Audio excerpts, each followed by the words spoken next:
Bonjour. Eh bien donc dans le cadre du chapitre d'introduction, on va poser quelques bases qui sont absolument fondamentales pour pouvoir calculer des coûts. Donc quand on va calculer des coûts, eh bien on a besoin de prendre des charges. La question qui se pose, c'est quelles sont les charges que l'on va prendre pour faire les calculs. Est-ce qu'on va prendre toutes les charges, une partie des charges, lesquelles? Donc on devra trier un petit peu tout ça. Et comme je vous disais dans le chapitre d'introduction, il va falloir ranger tout ça dans votre brouillon correctement. Alors comment est-ce qu'on va ranger les charges? Eh bien, première chose, il va falloir distinguer les 4 grandes catégories de charges. Alors, première grande catégorie, les charges fixes et les charges variables. Alors, qu'est-ce que c'est qu'une charge fixe? Une charge fixe, elle ne bouge pas. Une charge variable, elle bouge. Mauvaise définition, on a perdu. Qu'est-ce qu'une charge fixe? Une charge fixe, c'est une charge qui ne varie pas, qui ne bouge pas quand l'activité augmente. C'est-à-dire, si j'augmente mon chiffre d'affaires, si j'augmente ma production, cette charge va rester fixe. Exemple de charge fixe, le loyer.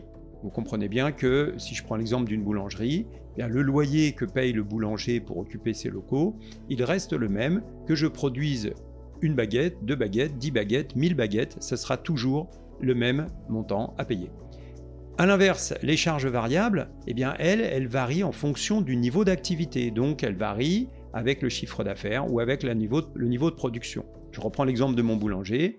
Mon boulanger, s'il fabrique plus de baguettes, il devra consommer plus de farine. Donc, la farine est une charge variable. Les charges fixes, le loyer est une charge fixe.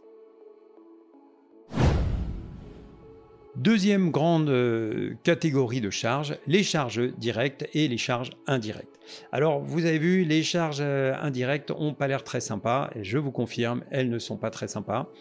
Donc, qu'est-ce qu'une charge directe? Attention, définition à bien comprendre. Une charge directe, c'est une charge qui est affectée sans ambiguïté à un produit ou à un service. A l'inverse, une charge indirecte, elle va concerner plusieurs produits et on ne va pas trop savoir comment la répartir entre les produits et on sera obligé de trouver une clé de répartition, un moyen, une technique pour répartir cette charge entre les différents produits. Alors je vous donne un exemple tout de suite. Une charge directe, elle s'affecte à un produit sans ambiguïté. Ça veut dire quoi sans ambiguïté? Il n'y a aucun doute, tout le monde est d'accord. Exemple, la farine. La farine, je suis toujours chez mon boulanger. La farine, est-ce qu'on met de la farine dans le pain, dans les baguettes, dans le pain au chocolat, dans les croissants? Oui, ça concerne donc plusieurs produits, mais il n'y a pas d'ambiguïté. On sait exactement quel poids de farine on met dans chacun de ces produits. 250 grammes dans la baguette, 150 grammes dans un croissant, par exemple. Je dis peut-être n'importe quoi. Et vous voyez qu'il n'y a pas de difficulté pour répartir cette charge. A l'inverse, la charge indirecte, prenez l'exemple de l'éclairage de votre boulangerie. Est-ce que l'éclairage éclaire plutôt les baguettes ou est-ce qu'il éclaire plutôt les pains au chocolat? Vous voyez, c'est très difficile de répondre à cette question, c'est même impossible. Alors qu'est-ce qu'on va faire? On va choisir une clé de répartition.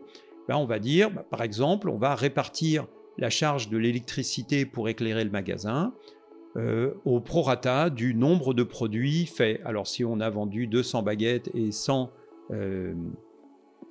croissants, on mettra les 2 tiers de la charge sur les baguettes et 1 tiers sur les croissants.